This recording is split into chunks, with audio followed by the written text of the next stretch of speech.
versus Luc Kazadi. BetExchange.com, the exclusive betting partner of UFC Africa, brings you the tale of the tape. Kazadi 2 years older, but it is a height advantage of 7 centimeters for Groenewald. He's also got a 3 centimeter advantage. That's Kazadi. Time to go over to Shane the Duke Wellington. Ladies and gentlemen, this bout is 3 rounds in the UFC Africa featherweight division. Introducing first, fighting out of the red corner. This man is a mixed martial artist holding a professional fight record of 3 wins and 3 losses. He stands at 1.69 meters tall and weighs in at 65 kilograms. He's fighting out of Glen Hazel, Johannesburg, Jean-Luc, the Hitman Kazadi. And introducing his opponent, he's fighting out of the blue corner. This man is a Brazilian Jiu-Jitsu specialist, holding a professional fight record of 2 wins and 2 losses. He stands at 1.76 meters tall and weighs in at 65 kilograms. He's fighting out of Springs in Johannesburg, Francois Groenewald. And when the action begins, our referee in charge of the hexagon is Vickers Swart. The EFC Girls are proudly brought to you by RDG, Rex, Dip and Gearbox. That is the beautiful Victoria. Don't they just look absolutely fantastic tonight? Right, boys, you know the rules. Defenders of the rule trust listen to my calls. Okay, touch your gloves. Okay, back to your bullet. Francois, are you ready? Jean-Luc, are you ready? Here we go. Groenewald in the camo shorts. Kazadi in the black trunks. Oh, Francois immediately shoots for that takedown. Signaled his intentions early on here. Groenewald. Steps in with a leaping hook. So he's looking a lot more fluid as opposed to his last couple of fights where he was a lot more flat-footed.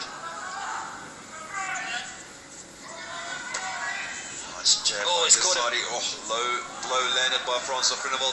And it happens from time to time with that inside leg kick that it doesn't quite find the mark, guys. It's not intentional. You don't want to rock the guy down there. Okay, you're right, eh? He gets his 5 minutes.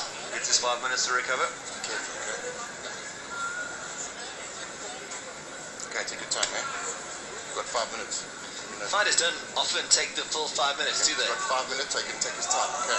No, they sort of just wait until they feel they're ready to go ahead. But of course, if it was a blow that's going to need a substantial recovery, then he can, of course, take the full 5 minutes.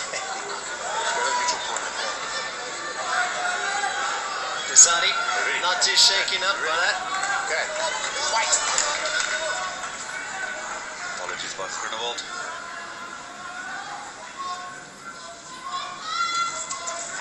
Oh, it's frantic. Francois immediately shoots in for the takedown. Nice sprawl, nice takedown defense by Kazadi momentarily. Again, he shoots for that single. Now he pulls guard. Francois making his intentions felt here. He definitely wants to keep this on the ground.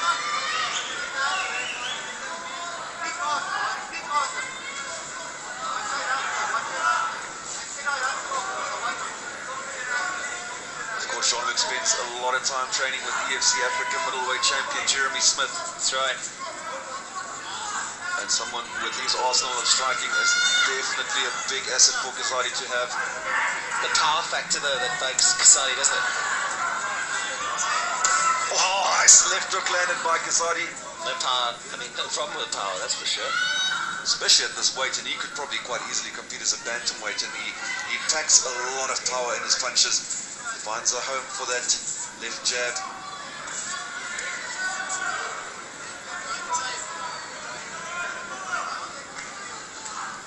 Nice inside leg kick. Oh,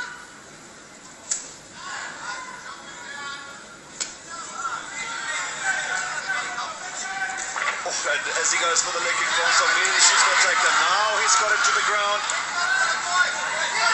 In half guard, secures half guard.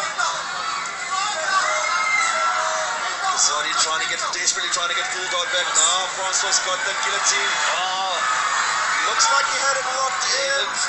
In trouble. Kazadi gets out of trouble momentarily. Now jumps over to the side immediately. It'll release the pressure. Now he's able to just pop his head out quite comfortably. And Francois getting full guard, incredibly dangerous off of his back. See him work for wrist control with that right hand, which he does now. He's going to set up for that armbar. Now set up for a triangle. Set up for possibly a knee bar or a heel hook. You can hear his corner screaming for the knee bar. Oh, that fist found his target. Dangerous spot for Kazadi. He's going to want to slip out. Open planter that Francois is trying to set up. But Kazadi seems to be out of trouble for the time being. Up kick almost worked. Francois definitely wants to take this to the ground. Immediately he's going to go for the takedown. He's got that single. Nice sprawl by Kazadi.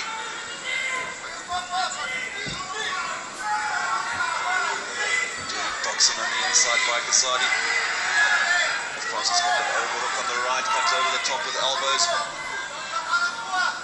You don't want to be caught by an elbow. And he pulls guard. Very interesting. He must feel comfortable enough to do that and to be on the bottom. He's going to want to slip his leg out. Might want to use his right instep to do that. Get into straight side control. Just pop his head out.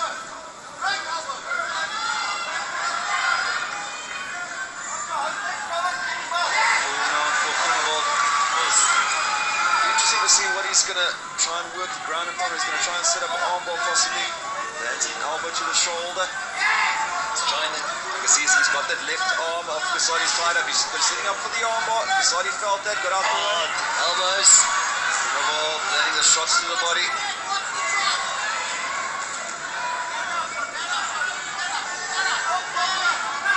Now Kazadi pushing through. Francois sprawling. 45 seconds remain here in round 1.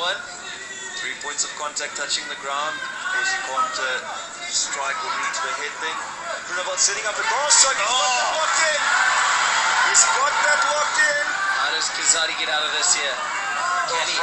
Francois lets go over. Kazadi rolled to his inside. He's got his back there. If he can spin around, 20 odd seconds remaining only.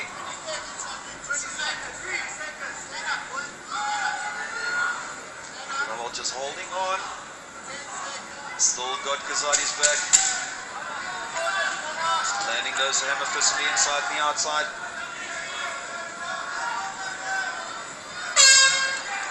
There it is, round 1 done. An intriguing tussle here at UFC Africa 16. It's interesting to see Groenewald didn't want to play too much of that stand-up game with Kazadi. Shot for the takedown early on, shot from far, but he would want to set that up at least with the 1-2 with the hands and try and get it down from there. Fight is only the world's leading MMA and lifestyle mag brings you the corner count.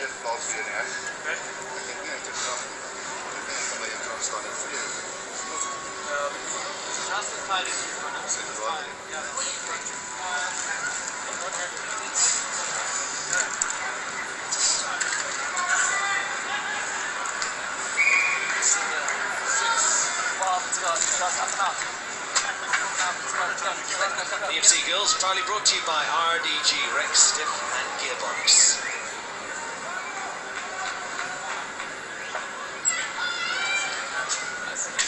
Nimra Vodka brings you round 2 of this bout.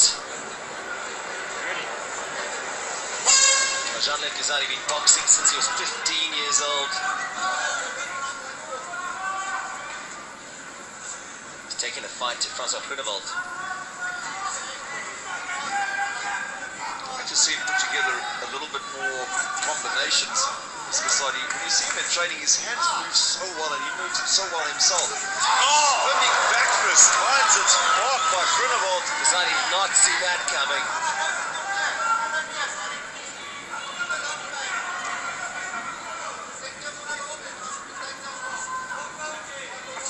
And immediately shoots for the double. Good defense. Kazadi. But just relentless. He's driving through, not trying with the trip, and now eventually gets him down, lands up on top, and try and work the ground and pound. And this is always Groenewald's sort of strategy, is to land those punches, but for him, those punches that he's landing, those are not trying to finish the fight. That's to try and distract his opponent so he can set up for submissions. Again, tries to get knee on the belly, take the mount. So it looks like he's trying to set up for an arm triangle with the way his arm is positioned. He's going to try and set up the Americano, the Kimura. This is Groenewald's world, isn't it? Might even be trying to set up for the armbar here. He's got the arm trapped. Now he can swing around, which he does. Yeah, he's got that in tight. This is a very bad spot for Kazadi. Now he's got the triangle from the top, and that is indeed Groenewald dominating. Very, very, very deep. Kazadi desperately trying to buck out. Trying everything he can to escape this Kazadi. And Kazadi is out. That's it. He's Victory got for Francois Groenewald. Francois Groenewald. It looked like he wanted to tap, but he didn't. He hesitated for that split second. The tension was there by the looks of things. He did look at the referee, kind of puzzled with Kazadi. You can see he came up for the tap. I'd love to see the replay and see what actually happened there. Oh, the action replay is brought to you by Fighters Only Magazine. Dirk, break it down.